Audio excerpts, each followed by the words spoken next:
Our next session is called Meet the Masters on Filmmaking with Mr. Mrinal Sen, Mr. Adur Gopalakrishnan, and Mr. Shyam Benegal. Ms. Aruna Vasudev will be our moderator.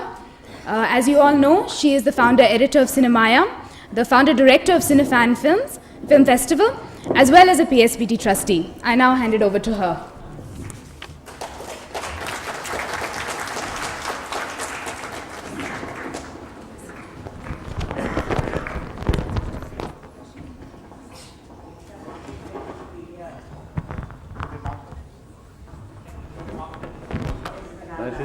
Coming to that. I'll just put it.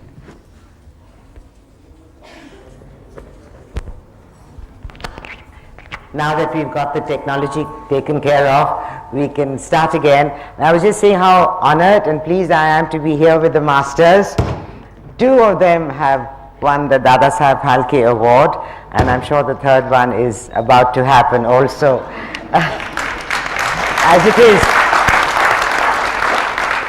it is, last year Shyam Benegal was awarded the Indira Gandhi Prize, which is a very great honor in general. And the cinema, of course, is Dadasaheb Phalke Award, and I know by next year it will be all three over here with us.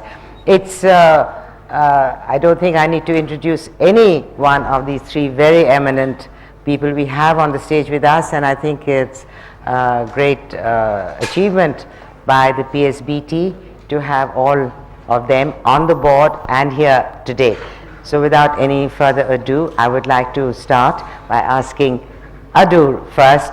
He would like to make a few remarks on making films, what it is to be a filmmaker, what has been his experience and his, in a way, a career graph, because when he's, from the time he started, what the state of the cinema was then and where he is today is a huge journey. So I'd like to start with asking Adur first.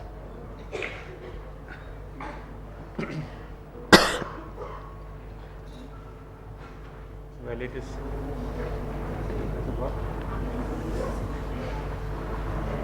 Yeah. Mine. Does it work? No. No? Speak a bit louder. I'm short of hearing. I don't have the hearing aid. Adur, just use this. Looks like no, it's very difficult when you are asked like this to talk about one's own experience. But when I made my first feature film in 1972, the situation was very bad because the system was made for just one kind of films. The system wouldn't take your film for distribution. The system will not give you the money to make the film. The system will not allow it to be distributed. The system will not allow the audiences to come to the cinema if at all you somehow manage. That was the situation in 1972. In 2005, unfortunately, the system has not really improved. So it has, for me personally, it has been a long struggle, and we have not arrived anywhere. This struggle goes on for myself and also for all the young people who want to come into cinema. So most of the film institute graduates, when they pass out, either they choose the easy way, that is to go to Bombay, either assist someone or go and make programs for the channels. Channels have really opened up many employment opportunities, but then it has also taken away a great many talent from cinema. Because to make cinema means you have to keep on struggling. There is no end to it. So when I was given this great honor, I was puzzled first, I was taken aback, but then I thought in some way it's a recognition of the kind of struggle we have all been carrying on. And particularly I was honored that this honor came after Mrinalda. Because one of the questions I was asked by a journalist in Trivandrum was, this is an award for commercial films, how come it comes to you? I said, Mrinalda got this prize, it has its validity. So that's how I could really feel happy that. And this morning when I was talking to Shyam Benigal, he was, I told him, but look, the order has been a little upset because it should have gone to him and then come to me. So I'm sure next year it should go to him. But he was told me something very encouraging, because he said, now finally the government is recognizing the authors. And that was a very, very sharp observation about the award. Because I was puzzled for many reasons, because all the great stalwarts were before me, and as somebody pointed out today, I have made only 9 feature films. People who have been awarded this, at least amongst the filmmakers, they have made more than 30 films, 35 films. What were you doing all these years? People were asking me. Well, I've been struggling. That's a lot of work, isn't it? So, thank you.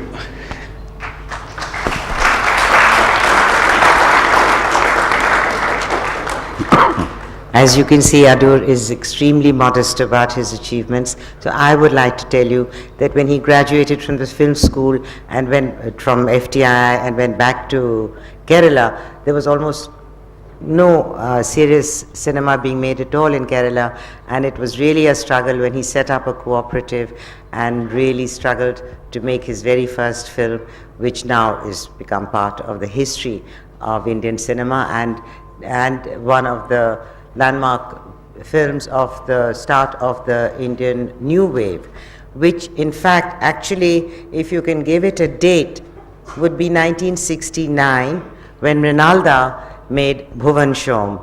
And I think I would like to now ask Mrinalda talk, because Mrinalda had been making films a long time before that, but with Bhuvan Shom it went in a new direction, and it started what was the New Wave, which lasted for about 15 years and now is still there, but no longer called a New Wave. It's still in the hands of a handful of filmmakers who are still doing their own thing against the tide of the big mainstream cinema.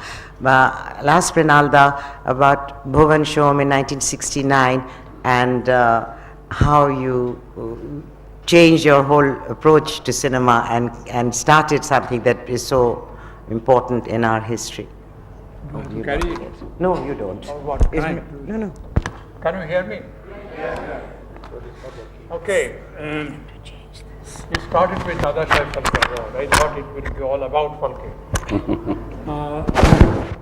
Now, it is very true that Adur got his first film and it got the best prize, National Award, in 1972.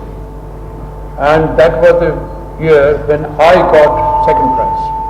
At that time it was first and second, the best film and next best film.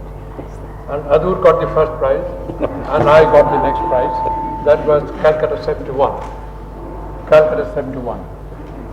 And so I still remember the great acting by Sardar. She played a marvelous role. What's the film? Swayamvaram. So, well, now talking about this Bhuvan Shom, which I made in 69, I started with a very bad film. I started with a bad film, one of the greatest losses ever made in cinema. Not only here in India, elsewhere too. And so I thought of leaving cinema, that I thought the cinema is not my cup of tea, I should do something else. And again I made another film, which became a success. Even Nehru liked it very much, but I was not that happy. And that is called Neelakashmi. And the third film which I made So I was limping all the time. The third film I made, it made sense. I wouldn't call it a great film, but it was, because I felt great. That was called Vaishya Travel. 22nd day of travel. It is, outside it is known as the anniversary. Well, so I have been limping all the time, making good, bad in different films. And in 1969 I made another film. And she said, it's a new harbinger of new cinema, a new wave. To my mind, new wave is a just a level. Any film made in India, India makes the largest number of films, but it is not with any sense of pride or that is said. Because most of the films are very bad, very bad. And any film which is different from the bad stock is considered to be a new wave film. That way, my film Openframe was also a new wave film in the sense, if they call it so. We made a film and we liked it. We call it, and I read the story in 1959, 58, and I wrote to the writer. One of the very eminent writer. He was in Bhagalpur, and he was a pathologist. I told him that I like the story very much, but don't give it to anyone. If it comes to anybody before that, let me know about it. And he immediately wrote, nobody is going to ask me for the film, so it will be with you as and when you come. Because I know nobody will come to me, but you are most welcome to Bhagalpur, because I want to prepare food for you, and I am a good cook. That is what he said. So if you come, we will do that. But in 1969 I could make the film, and we got money from, at that time it used to be called FFC, Film Finance Corporation. So Film Finance Corporation gave us the money, and I asked for 1,50,000 rupees. I wanted to have 1,75,000 rupees for the entire film, to make the film. But to do that, I need 200 rupees as a deposit. I didn't have that money. We had 100 rupees. We could spend only 100 rupees. And that was, I don't know if he's there or on call. He was the man behind the whole thing. And so they gave me 1,50,000 rupees. It was given to us. And the man who was, at that time there is no big team, I mean committee. There were 2 or 3 people, and someone from Film Division was to decide whether this money could be given to this man. And he said, no, this man is certainly running away with the money he gets. No film can be made with 1,50,000 rupees.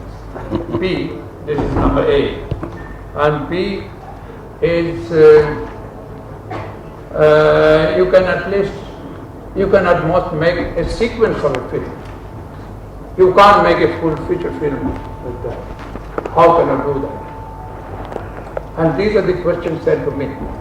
And the chairman of the FFC at that time was one called Himmat Singh. Himmat Singh was a wonderful man. He had real himmat. And so he said, how could you make a film at such low cost? I said, I simply do not know how I can spend more. And then the second question was, how could you, this is a very short one. I said, I think this is a feature film with the company, I can make a complete feature film with it. That was the thing. And then again, there was something else, some stupid questions like that, not his question. The other person, the Film Division man, because they are entitled to get some money out of the money which which the man, dates. But so he knew very well that I am not going to give him any money. So, and that was how the 150 lakhs we got at one go. And we went to the location and made the film. And made the film, I knew that it will not run for more than 5 days. And I said, I can organize 5 shows. And Utpal Dutt said, I can organize 10 shows because I have more money than what you have. and another one said, I can organize only for 1 show. And that was how it was made. We never knew that the film will be liked by people. And it was seen that the film was liked. That was how the film was made. All that I say, I made a film. All of us made a film. And the people liked the film. And that was all. I do not know how would you call it. And that reminds me of neorealism. Because I said that this is a level. New wave or something, this is the same thing. So about neorealism, I was reading the other day in 1954, Truffaut interviewed Rossellini about neorealism. Truffaut and a friend of his, I have forgotten his name. And Truffaut said, would you call yourself a neorealist? And Rossellini said, neorealism, what it means? Do you know that some time ago in Parma, that's a small town in Italy, many intellectuals met. They wanted to discuss neorealism. Nobody came to define how neorealism can be seen. And then even a man like Sabatini couldn't say it in proper terms, how to say it. Nobody was happy. So then Rossellini said, I think it is just a level, nothing more than that. I feel that a film, you have to have a moral approach to look at the world. When you can have the right moral approach, you have it. And it turns out to be an aesthetic approach. And this reminds me of another small quote that was by a man called Carl Theodor Dreisel, a man who in 1928 made a wonderful film called Passion of Joan of Arc. He said, art is not realism. Art in itself is not realism. It is the harmony. A film, or for that matter, any art, is a harmony between the, what it said, harmony between genuineness of things and genuineness of feelings. It is the same thing. Harmony between the genuineness of things and genuineness of feelings. Genuineness of things is reality, and genuineness of feeling is what you want, how you want to say it and what you want to say. So this is what we try to do also in Bhuvan. I can't say more than that. And this is what I think is true of everybody.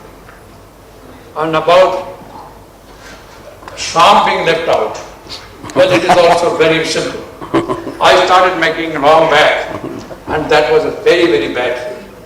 And Adur made his first film in 1972, and he was first, I was second. And then he came to feature film in 1975. 73. 76. 73. No, 73. 73. Yeah. That's what it said. 73 he came to this film. So it is quite evident that next prize will be his. And we have to do something about it, because a lot of people got the Falke Award. The less said about the Falke Award, the better for all of us. Better for us, the reasonable people. I agree. So this is what happens. So, but I'm very happy. So is Sham. It has gone to a right person. If I am asked, as a matter of fact, a group of enlightened people asked me, who do you think, now you've got an award, who do you think should be eligible to get the award this year? I said, my singular choice is Adur Gopalakrishnan. And he got it. I told them that my singular choice is Adur Gopalakrishnan. He's a marvelous filmmaker. But what that young girl said, introduced us as masters. I don't think any one of us is masters. We have made films, a number of films. We have made films which didn't run at all, but we have also made films which ran very well. But all of us got awards, national and international. If these awards mean anything, well, we have got that. But we are not great filmmakers, we are not masters. And when Aruna started talking about it, and she stopped somewhere because of the machine or something, she was perhaps not happy with the word master. Maybe there was one master, that was Satyajit Ray. And he died, he is no more with us. But at the same time, I must tell you, the masters are not obliged to always make masterpieces. Masterpieces. We can also be critical of them.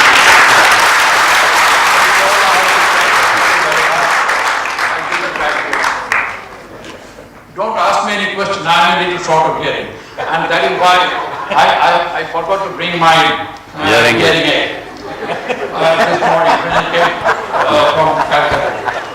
And this way I feel nearer to Satyajit Ray and Rabindranath Tagore. Satyajit Ray is also very short of hearing, very much short of hearing, but never used hearing. And I don't know about Tagore, because you are not here.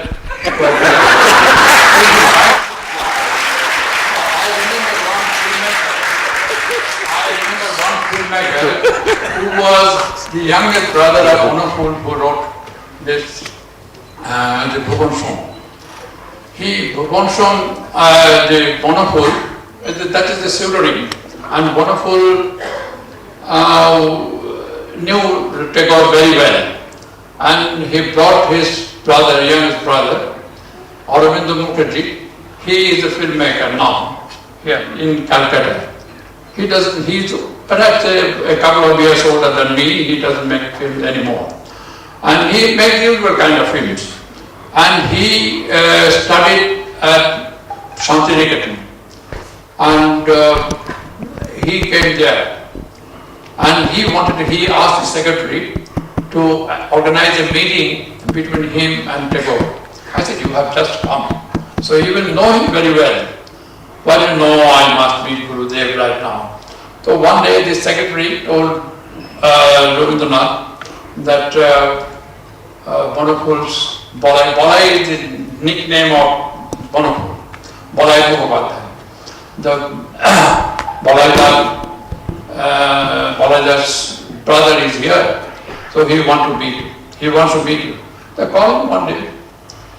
So secretary said, speak a bit louder, because he is short of hearing. Gurudev is short of, is it so? Gurudev is short of hearing? Yes, Gurudev is short of hearing, so speak a bit louder.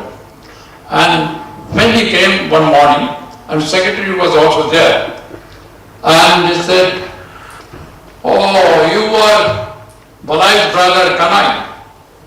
You are the brother of Balai. You are Kanai, brother of Balai. Balai bhai Kanai. And he shouted. He had a shrill voice. No, my name is Aurobindo Mukhopadhyay. Oh Baba, it is the Shanai. Shanai, this is how Tagore said. Anyway, I've spoken enough, I've been read. So you say.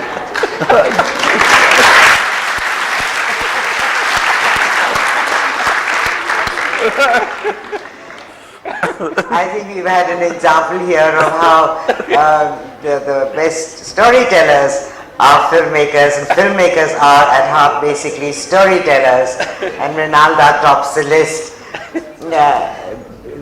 We've had a lot of lovely little insights from him on attitudes towards filmmaking, which I think what is extraordinary about all three present here today is the difference in backgrounds and how they came into film from totally different disciplines, from different thoughts about cinema, what they wanted to do. You heard from Adur, although he hasn't told you what he was doing before he started making films, and I hope we'll come back to that. Rinalda, we know he's told us a great deal about his own approach to cinema, and Shyam Benegal came in from yet another discipline, and I think it's very interesting to see how what people were doing and what took them into cinema. And I hope, Shyam, you just tell us a little bit about your own background in film before you've made your, what is the classic in Indian cinema, Ankur, in 73. Well, no, it's okay. I think you can hear me. Yeah. You can hear me. Okay. Well, there are, what Mrinal said, three things I think very insightful. One is that you must have a moral position when you make films. I think that's a absolutely fundamental requirement. And then there were two other things he mentioned. What were the two other things? Moral position. You have to take moral position to look at the world. Yes, the way you look. That way you take an aesthetic position of that. Right. Which could become the basis of an aesthetic position. But the moral position to me is absolutely primary. I think that is very, very important, because otherwise you will not be able to, yes, though that's the point he was making, about the dealing with the genuineness of things, with the genuineness of feelings. I think this really is a very, very important aspect of filmmaking. And mind you, it was said long before. Yes. But to me, these are very insightful things, and it makes so much sense, because I think, whether consciously or unconsciously, you cannot make a film that will even convince you if you don't have this. You may be able to convince a few people, but I do not believe that you can convince yourself as a filmmaker if you don't have this position, and you don't have this sense of dealing with what one might call authentic feelings, with authentic sense of a reality. Now, by becoming a filmmaker, of course, it was really a dream that I had since I was a child. I mean, it really goes back a long time. But it was just a question of how, where, what, because none of these things were available to me, like they're not available to most young people, and most people don't know where to begin in the first place. And of course, for me, it appeared at some stage as I was finishing college that I had to be close to, because one of the things I did not want to do, clearly, was that I was not going to become some filmmaker's assistant. I mean, there's no reason why you shouldn't become somebody's assistant.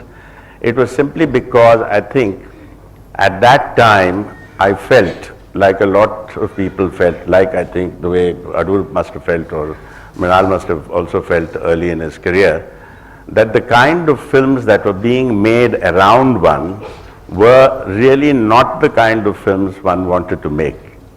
So there was a certain amount of what one might call it was conviction, but there was also a certain amount of arrogance, I think, because, without that kind of arrogance, it's not possible to say, I don't want to make these kind of films because I don't believe in them. Particularly when you haven't made any film at all. But then you do begin like that, and that helps you in some ways to give you confidence in the things you are going to be making, not what you've already done. So it seems somehow, they are probably empty promises at that time, but you have to fulfill those promises. So the best way for me was that if I went into advertising, which was an area at that time when I went into advertising where you could make advertising films, where you could make advertising commercials. It was a kind of thing that was beginning. I wouldn't say that I was a pioneer in that. There was a generation before mine who were pioneers in advertising filmmaking. So advertising filmmaking was for me an important means of learning how to make a film, which means that I had to learn how to shoot a film, know everything about the camera, about lenses, everything about sound, everything about editing. You know, I mean, all the many disciplines that the technology of cinema imposes on you, which you must learn, and also to be able to tell, you know, to work out narratives, to be able to work out kind of cogent narratives, to be able to tell a story, if possible, through visuals and sound. Now, it might appear to a lot of people that these are very easy things to do, but they're not. They're very difficult things. And you keep learning, because even today, I mean, I find that I have to learn, but with each new film, you have to keep learning something or the other in the manner in which you use a narrative.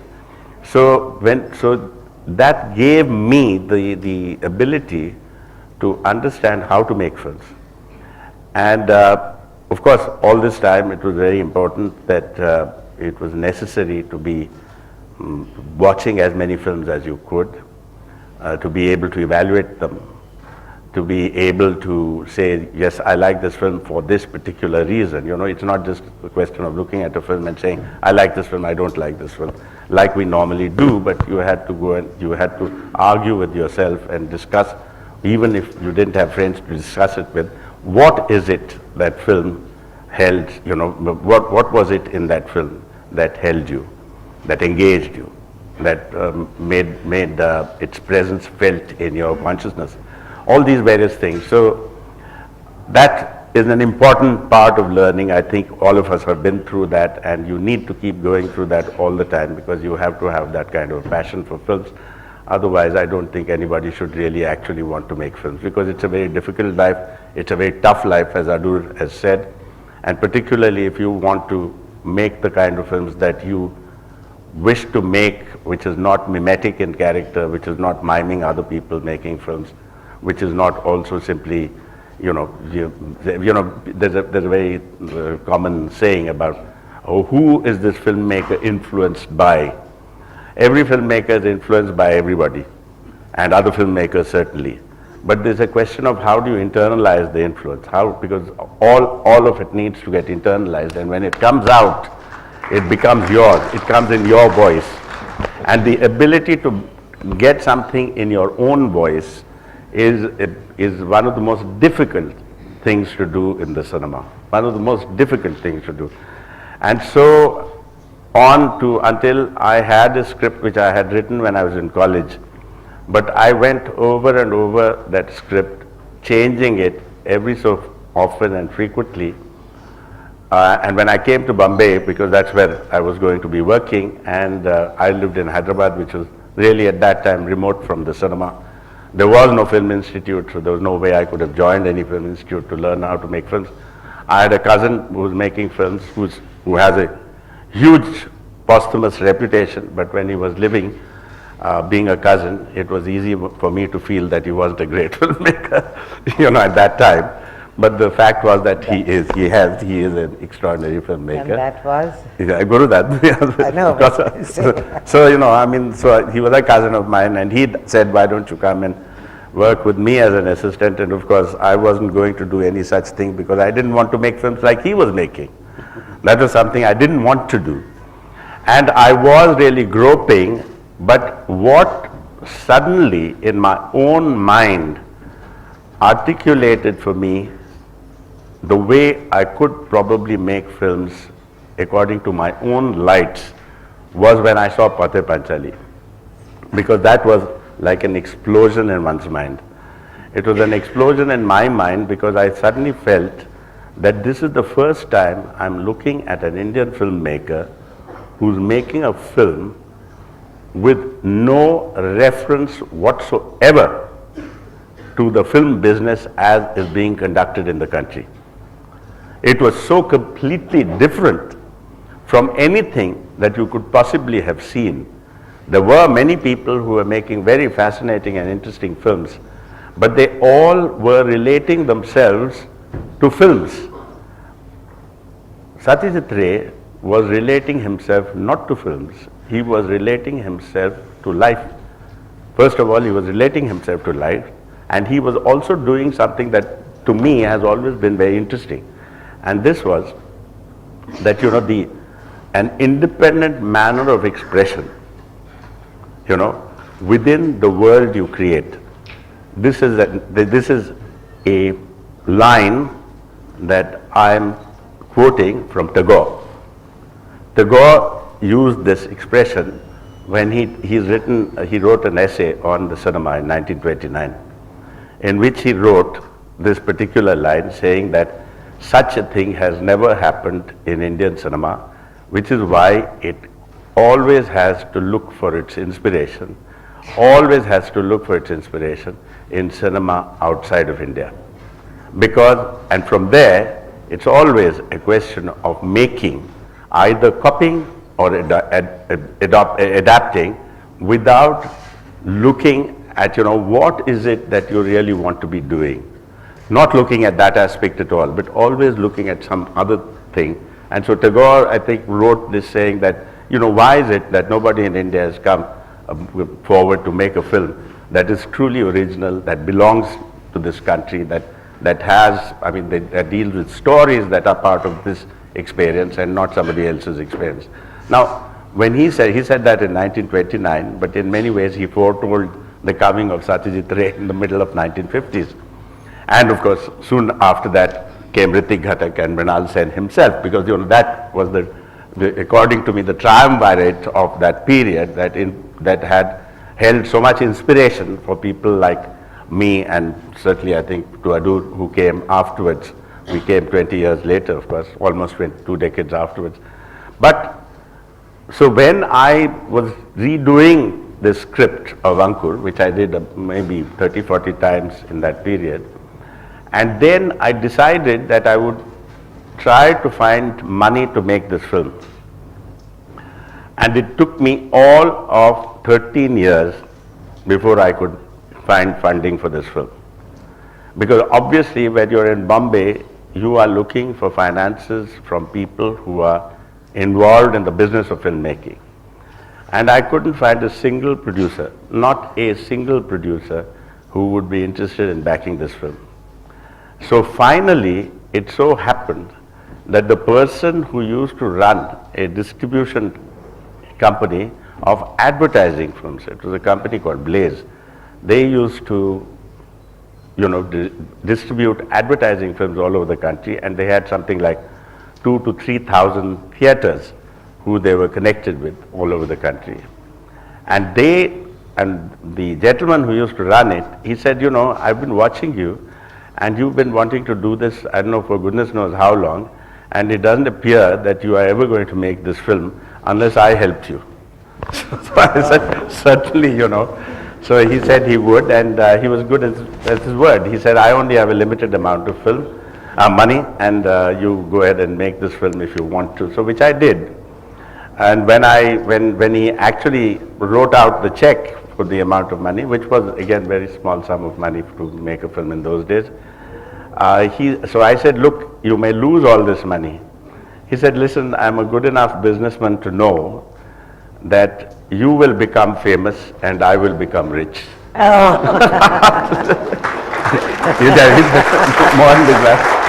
He did say that, and in many ways that's what happened, because you see, when I made Ankur, it was an exceedingly successful film in the box office. Because if that film had actually failed, I don't know how much longer it would have taken me to make another film.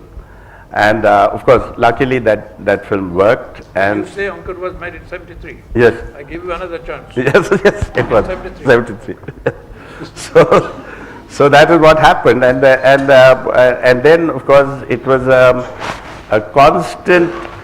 You see, every time you make a film, you go back in many ways to square one. It is not as though you made a film and you start from the end of your last film. Nobody ever does that. You cannot do that. If you're going to do that, you're only going to repeat yourself. So I think every time you go back to square one, so every time you make a film, it's like making your first film. And after you finish the film, it's always like the last film you will probably ever make. You know, this is a feeling that every filmmaker has, and it is something that you have to live with. And the only way you can go through a lifetime making films, I think, is to be completely mad, totally mad, and totally full of passion for the films, for the cinema. If you don't have that, I don't think it can really work. Thank you.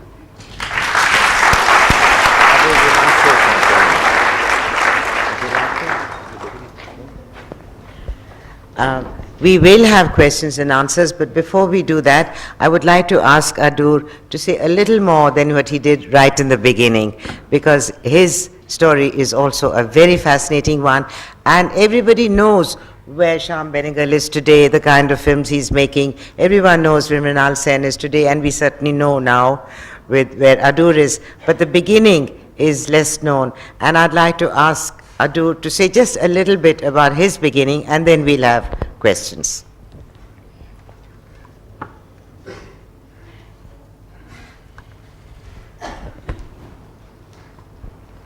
I thought I'll escape by saying little and then with Manalda and Shyam talking about their experience. So I'm a little prompted by what they talk to tell you about how I started. You know, I came to cinema by sheer chance. As a school-going boy, I never dreamed of working in cinema, whereas my sole interest was in the theatre. At the age of 8, my teacher wrote a play based on Sri Buddha's, we say Mahaprasthana. You know? He leaves everything behind and then goes in search of truth. So there was a small play being staged, and in the 4th standard. So I was asked to play the Buddha's role. I don't know why he chose me, but then it was very significant in my life. So after that, I thought everybody congratulated. It was a small boy performing on the stage, and everybody thought it was a great performance. I also thought it was a great performance. So I was really enthused, and so I started writing plays, acting in them, and so all through my school days, all through my college days, I was writing plays, performing them, producing them. This went on, and I thought I was going to have my life as a playwright and a producer of plays. So then, when I graduated, I got a small job in the National Sample Survey as an investigator, and I was traveling all over Kerala, you know, collecting statistical data on how people lived, you know, what they cultivated, you know, at what age people got married, the girls got married, whether they were really adopting family planning, how the land was used. Just, you know, when you look back, it was very interesting because it was getting to know people very close. And in remote villages in those days, in today's Kerala, you will find a hotel everywhere. But in those days, particularly in the Malabar region, you go and stay with some family for the night, and next day again you start your rounds. So I have stayed with families, sharing their food, sharing their affection, you know. This was a great period, but then I was also getting bored with that whole job because I could not concentrate, you know, on my theatre work. So I thought at the first opportunity to leave the job, I would rather quit it, because in those days it was quite a well-paid job for a graduate. And then the Film Institute had started in 1961. The same year I saw an advertisement in a newspaper calling for applications to the course called Screenplay Writing cum Direction. I very naively thought screenplay writing must be close to playwriting. So I thought I would learn more about playwriting. And that's how I applied for admission in the institute. There are, of course, in those days I had to go all the way to Pune, write the test and then face an interview. Interview I still remember because Gajanan Jagirdar was there, K. Abbas was there, Mr. Bedi, the great scriptwriter from Bombay. Rajinder Singh Bedi. Rajinder Singh Bedi was on the interview board. So I had one advantage when I went for the interview because I had already published couple of my plays. So when I was facing the interview, I also showed them the books that I had published. So Abbas was with great interest, was asking about his writers he knew in Kerala, and he was very surprised I knew all of them, I had read all of them. So afterwards, the next day after that, the results were published. I was in for a great surprise because I was ranked first, and I was given the only scholarship available in those days in the institute, one scholarship for the whole institute, that was 75 rupees per month. I left behind a job which was giving me 4 times that as monthly pay. But from the institute I wrote my resignation and sent it. So that's how I started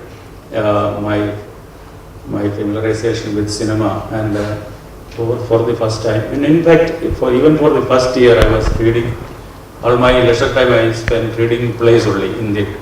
There was an excellent library which had stacked books on plays and playwrights and play production. So I continued my interest in the plays for 1 year. But again, I slowly realized that I had to unlearn all that I used to think about cinema, and to devote my entire time to cinema to really do something. So I slowly gave up my theatre practice, and I passed out in 1965, and there started my struggle. And of course, it was not just mere struggle. I was involved in the film society movement. We started a whole new movement in Kerala. In 65 January, I still remember, we had a big international festival done in Kerala, and the writers whom I knew very closely asked me to run the festival. It was a huge success. We had one week festival running all over Kerala, in all district headquarters, in 10 cities. So it became a big event, but then also we gave it a direction that once the festival was over, each town will start a film society. And that's how the whole society movement started. Well, in the meantime, I did not write my first, the first application to the Film Finance Corporation was made around that time. It was not my script, it was written by a very well-known playwright. It was duly rejected. So we were all very disappointed. So in the meantime, we had started this film cooperative. And the cooperative was to do these films. So again, it took time to come up with another script that was Swayamvara. Fortunately, I had written myself, and it got the Film Finance Corporation loan. Surprisingly, it was again the same amount, 1,50,000 rupees. But we raised some money on our part, because we had by that time made some documentaries, some marginal profit we had made. We had collected and kept that. So we put in that money also. And with great expectations, we released the film. And when we approached the cinemas, they said, there were 2 elements missing. At that time, there was a very popular comedian called Adur Pasi. He comes from my same town. And then in those days, people could not think of a film being made without regular songs and some dance possible. So both these elements were missing. So the cinema theatres were not very willing, but all the same we got them released because we had 2 well-known artists, Sharada and Madhu. Madhu was my personal friend. So he had his theatre training in the School of Drama before. So he was just like one of us. But in 1 week's time, the film was lifted out of all the cinemas. So what really saved the situation was, and we thought that was the end of our efforts, all the young Our whole unit was composed of people who got trained in the film institute, and then our cameraman again was from the Madras Film Institute of Film Technology. So whole new movement that we started with film societies, writing on cinema, etc. was dipping down. Then by sheer chance, national awards were announced, and we got all the major prizes. In those days in Kerala, this was the second national award, best award for a film. That Chemin was the first one. That changed the whole thing. Suddenly people wanted to see why this particular film has been given the national award, and that changed the whole scene. In a month's time, we got back the money we invested, and we were one of the very few people who repaid a loan taken from the Film Finance Corporation. So we got the real good backing from them, and some concession on the interest also. So that's how we started. But then all the money little money that we made from this film, we thought we lagged in several things like camera, sound engineer, sound recording, recorder and all that. So slowly we kept on acquiring these things, but then we had no money. So the next film, again, it took 5 years to make. There were two problems, because the first film, when it got the national best, not only for the film, for all the major sessions of the filmmaking, direction, cinematography, actors and all that. So we were a little cautious about making the next film, because the second film is always difficult when your first film becomes a success. So it took another 5 years to make a film called Kodiyatam. Here the problem was we had the basic equipments like camera and sound recording equipment, but we had no money. So we would go and shoot a sequence when we have little money and then stop. Then again wait for some money to come from some source. Like that, it was shot over a long period of time, and then finally the negatives were sent to Madras in those days. It was the AVM lab. And in the lab, these negatives were lying there. I did not go back to Madras again because I was afraid they will ask for the processing charges. So I did not want to appear anywhere near the lab. So after 1 year, we made a couple of films and made some money out of it. And then when I went back to the lab, some rolls of the film were missing. They were just lost. So we had to reshoot some of the sequences. And then again, this film had no well-known faces. There was the main actor of the film was somebody with a bald head and who didn't look a hero. So everybody said, no, with a hero like that, how can you play your film in our? His name was Gobi, who got the National Best Actor Award. And we could, although we had 13, 14 prints with us, we could release only two prints. But with these 2 prints, with every show, more people started coming to the screenings. So in a week's time, every theatre wanted to show this film. So that film again became a commercial success. The film became very successful. It became so successful in Kerala that people started doubting its artistic quality. So there is a danger in becoming successful commercially. So I do not want to go on. I'll pass on to, I don't know. Thank you.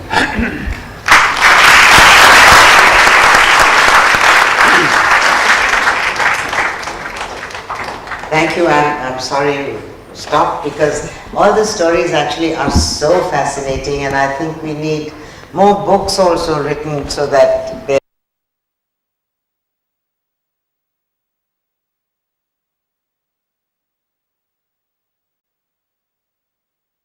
there for all time for people to read even later. I think it's really quite a wonderful opportunity all of you had to be here today and to listen to this.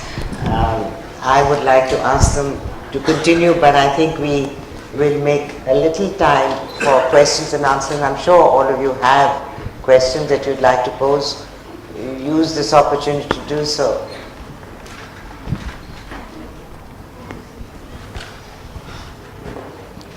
afternoon, sir. Good afternoon, sir. Sir, my question is to Mr. Shyam Benegal. Can't hear you. My question is to Mr. Shyam Benegal. Sir, I read in a book that techniques speak the mind of the movie maker. Techniques? Speak the mind of the movie maker, the techniques he's using in his movies. So my main question is that in past few years, filmmaking techniques had changed drastically, and also the technology also.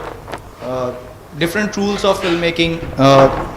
There were days when filmmaker bent those rules like Beckham, but nowadays they are breaking them like Bubka. Why? They are breaking each and every rules which are in the books, or they are coming out with new ideas. Why? So what's your question? Sir, why there is a change in all those kind of rules which were there of filmmaking techniques? Well, filmmaking has, yes, the language of cinema, but then it's always evolving, it's changing. And film is something that relies a great deal on technology as well. And as technology develops, changes, all sorts of things, you will find that the vocabulary of film also changes. It grows, it changes, so many things happen. And perceptions of people change also. Like say, for instance, at a time when I started making films, at that time there was no television. So there was a certain way you perceived. When you looked at a film, you got, that is, you read the film, or you received the film in a particular way, and the pace of the film, all these various things. But now, with so much television, and the whole idea of cinematic pace, for instance, all that, the perceptually has changed. Like, the kind of information that I would get from an image in the cinema does not today require the same amount of time for the generation of today. Because their response to an image is much quicker than our response used to be. So there is a difference there. These kind of differences keep taking place. Now, we used to have a concept of montage. The montage as a manner of telling a story. Now, there's also the whole idea of continuity in telling stories and so on. Now, people are able to follow films without having to use some of those earlier devices. It's possible because you are exposed to so much more now, so much more. Your visual, your exploration, like say for instance advertising films, commercials. At one time you saw a minute long or 2 minute long commercial that told you something. Today it is being told to you in 20 seconds, in 30 seconds, and you are able to follow it. Now, this is one of the reasons why the use of cinematic language is also changing. And obviously, some of us who use the older forms, let's say a classically told story in cinema, need not always be used, because a lot of people watching films today, younger people, find this kind of treatment of film very old-fashioned also, So it's a question of how perceptions change. So if the language, because it's a constantly evolving language, you cannot think that the language you learnt in the cinema 50 years ago is the same language that is being used in the cinema today. Not necessarily. The vocabulary is constantly changing. How do you think your theatre background helped you in making your career in cinema? What's the question? Can you repeat that? How do you think your theatre background helped you in making your career in cinema? How do your theatre background help? In fact, the first thing was to realize that cinema is so different from theatre. That is one thing. Second thing was in the handling of the actors. Very often, I mix both the very professional and the real amateurs. I normally I cast somebody for their physiognomy, for the correct look, for the character. So if by sheer chance he may be a big star, by sheer chance he may be somebody whom I know and that was no theatre or cinema experience. But when it comes to the shooting of that scene, when you direct him, very often an actor, there are times when the actor is not able to give you what you want. So the last resort, even with experienced actors, is to show them how to do it, to show them how to speak it, and to give them little business, so that it will look like it naturally flows. It is very natural for you. That impression you have to give to the audience who watch the film. So in these aspects, and also while writing the script, however much you deviate from the traditional way of telling a story, it definitely has a beginning, middle and an end. So like Goda has said once, it need not necessarily be in that order. The order we can shuffle. But all the same, you have to have this. Because the audience should be, even without their knowing, be wondering what is next, what is coming next. Unless you keep in them that interest, your work will not have any effect on them. So this story, that is the structural part. All these, to know all these things, and the amount of reading I have done of plays and literature connected to that, that has really helped me, I think.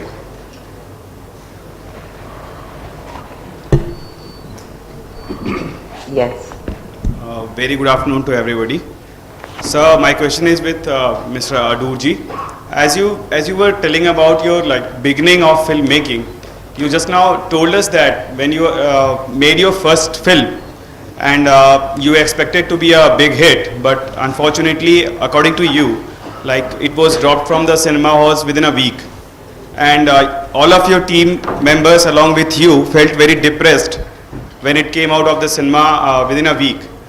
But suddenly you told us that you got the national award, and my question is that if you would have not got the national award, then what were you planning to do next? And in the course of your filmmaking, you would have met many of the film makers, directors who had who would have been much more talented, but they were not their confidence was not boosted as your confidence was boosted with that national award. And after again you came on the track and in the filmmaking, and you became such a big name in the filmmaking. How can you say what your reaction is? What do you want me to say?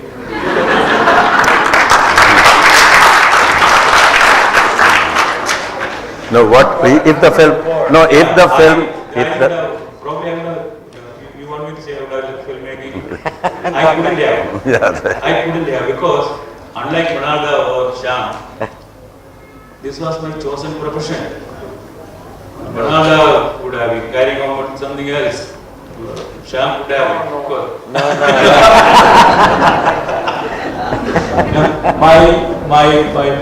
My brother, I left a job, thinking that I will be able to do my studies and make a career in cinema. Question of compassion. Yeah, making cinema, and then Passion for cinema. and my elder brother was supporting me for my studies, and for those 7 years of my struggle, he was financially also supporting me. I couldn't let him down, and this happened to be the only choice. Even if I failed, I would have again, been swimming against the difficult currents. There was no other choice. I could have become, of course, a typist, because I learned typing while at the institute. Every week our script writing professor insisted that he wrote a script, got it typed and bound, and we had to present it. We had to do, just to do that, I bought a typewriter and wrote a book called Teach Yourself Typewriting. Then I taught myself typewriting. That was one profession I could have taken to. Another profession is driving.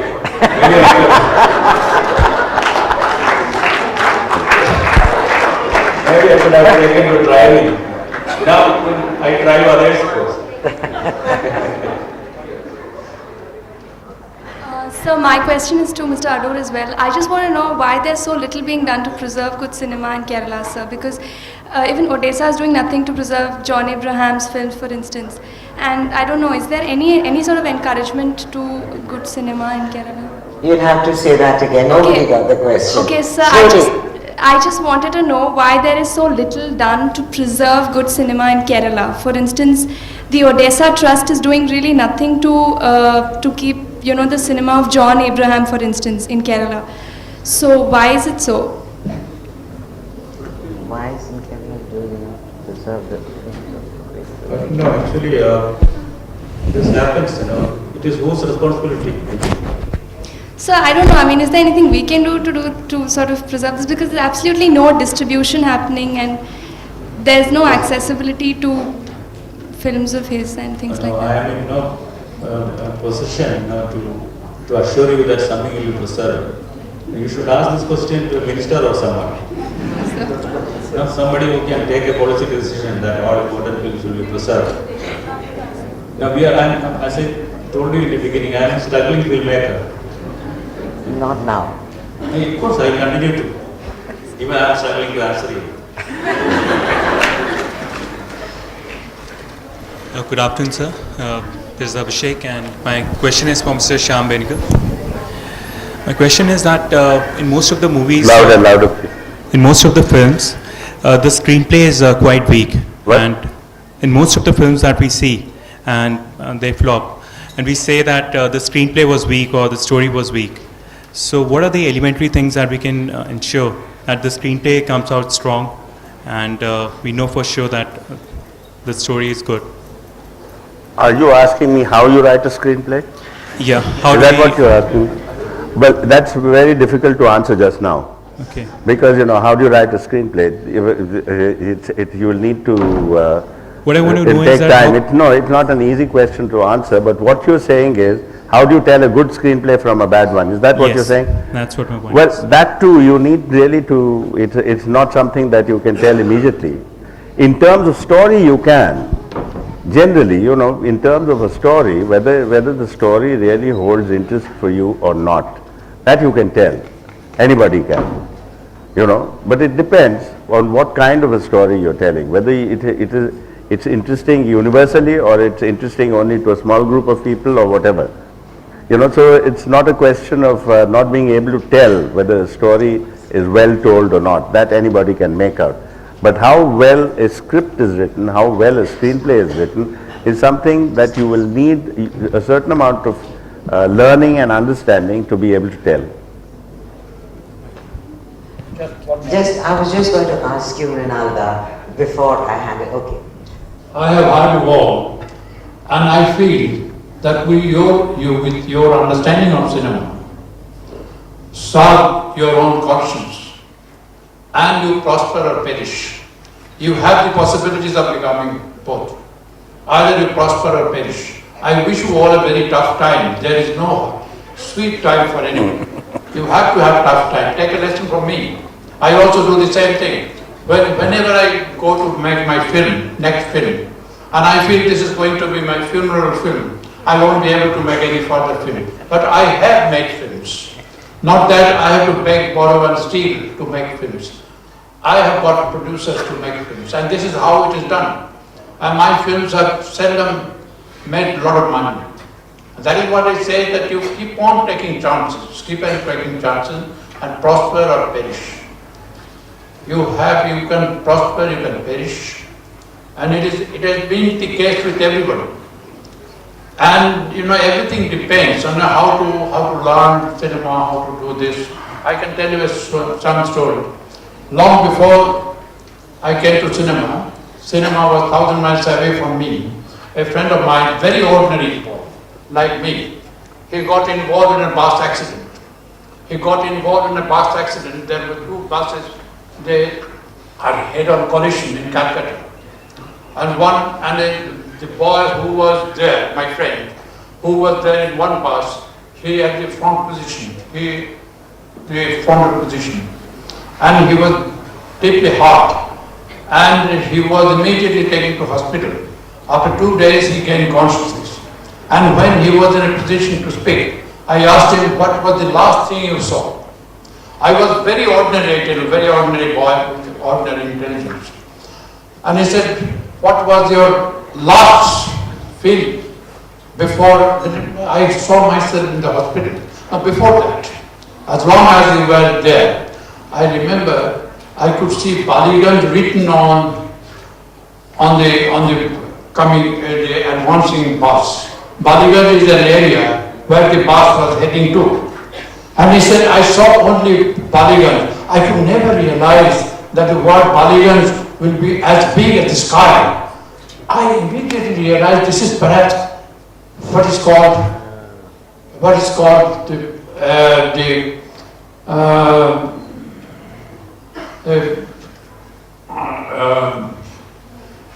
this is very cinematic expression what he said. This may be called the what happens, when you have to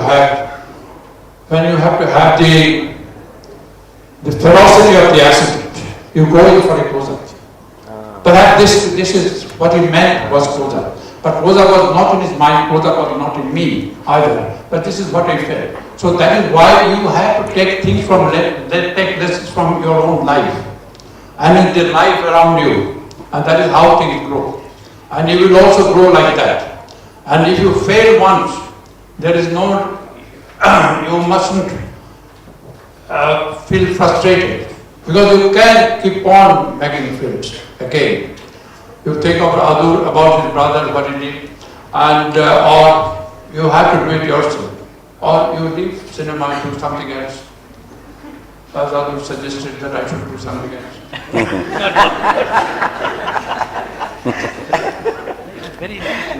Hello, sir. Last question, I think. But there's Sure. Just a minute. There's someone upstairs waiting. Sir, I would like to know. Renal, that's for you, the question. Sir, I would like to know for an actor, what is more important? Being a method actor or a spontaneous one? Or to follow the director's vision? For an actor, what is more important? To be a method actor, with the Strasbourg style, or to follow the director's vision, or just be a spontaneous actor? What is better? Quite often I have worked with the new actors who never had acted in either in cinema or on stage. Think of since Bhuvanshoh what we talked about. Think of this girl Subhashini Mule. One day she came with her mother to my house. And the way she was behaving, she was only 13 or 14 years old. The way she was behaving was so interesting, so lively, and so unlike the Indian girls. I asked her mother, supposing I had a role for her, will she act? And before the mother could say anything, she said, well, I have never acted, neither in film nor on stage. I said, that is not your problem, that is my problem. And 2 or 3 years later, when I decided that I would make Bhuvanshoh, and I asked her, does she remain the same naughty? And she was in Delhi at that time. And mother said that this is the formative period, so you must have a look at her. I said, I don't have to look at her. I will come to Delhi on my way to Gujarat where I will be shooting. I will just collect her from Delhi and go there. And this is what I did. And this is what we did. No, one has to have about the actors. Well, you see, I don't think to be an actor himself, either in cinema or on film, that helps. But even without that, you can get better results at times. Depends. Everything depends on how you tackle the situation, how she feels or he or she feels about it. That is all about it. That is, I think, is true of everybody. Okay. Okay, last question. Okay, this one goes out for Mr. Benegal. Sir, we have seen that over a period of time, the audience taste has undergone a tremendous change. And people have started, I mean, there was a time when people liked certain kind of movies. But right now, being in the era of 2005, people taste has undergone a lot of change. So being a veteran director, having so much of experience, sir, how do you counter that? So in the year 2005, if you're asked to remake Ankur, how do you go about it, and how do you counter the audience impact on the movie, if at all, if you want to make any kind of changes on that? How would I redo a film I made? Right, and keeping in mind the audience. What would I do? Right, sir. Keeping in mind the audience taste. Yes, but let me tell you straight off that I wouldn't redo it. For a very simple reason, because I was a different person then, I'm a different person now. 32 years have passed since I made that film. And you know, you change also a great deal, and your own views on the subject also change. So it's not as though one can go and remake a film, one's own film, in another way, unless of course it was, people do, I know that people do, but I would never be able to remake a film. You know, I would never be able to remake one of my own films. It would be impossible. Because that's finished, that's done with, that's behind me, that's not ahead of me, and it's certainly not challenging. And sir, if not the same movie, if story based on the similar kind of plot, if right now, if you go and make it, what will be your reaction on that? I can't follow this. What I said, sir, the storyline of Ankur, I'm not asking you to remake the entire thing, but it's just that if you go ahead and go for a new project on a similar kind of track, similar kind of storyline, if at all, will you be interested in making such kind of movies even in the year 2005? Can you follow it? Are you asking that if he were to make another film no, not on another the same sort of storyline as Ankur, how would he do it? Right. If at all he has to. Oh, that's what you're saying. Yes. Right. Well, it would be done differently, according to present sensibility. And the present situation and also. The present situation. What you showed. Present historical situation, it can't possibly be the same what it was 32 years ago. Even if you do it, it may not be the same. Exactly. You never know. No, exactly.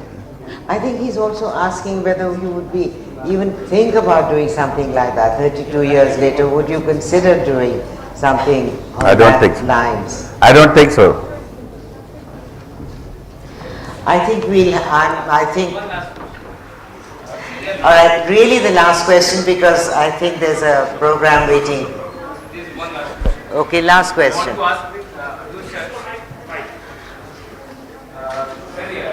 India में बहुत सारी creativity है लोगों के पास, लेकिन less film shoot, बहुत कम film shoot है, और जो भी है बड़े महंगे, और middle family there is no jack, तो कैसे क्या हो सकता है? That there's so much talent in the country and so many people with ideas, but the difficulty of getting to make a film, how do you surmount that? The FDI charges is like 50,000, 3 lakhs, it's not the best. Organized fun. I think these are not questions that anyone is in a position to give us a correct answer to. Everyone's experience has been different. Everyone has found their own way of finding the money for the films they want to make. There's no NFDC or FFC, as it used to be, no longer exists. I think that is the principal problem that young filmmakers face, is to find funding. So maybe your best answer is to try with PSPT first. So, thank you very much. Thank you, Mrinalda. Thank you, Shyam. Thank you very much. Thank you.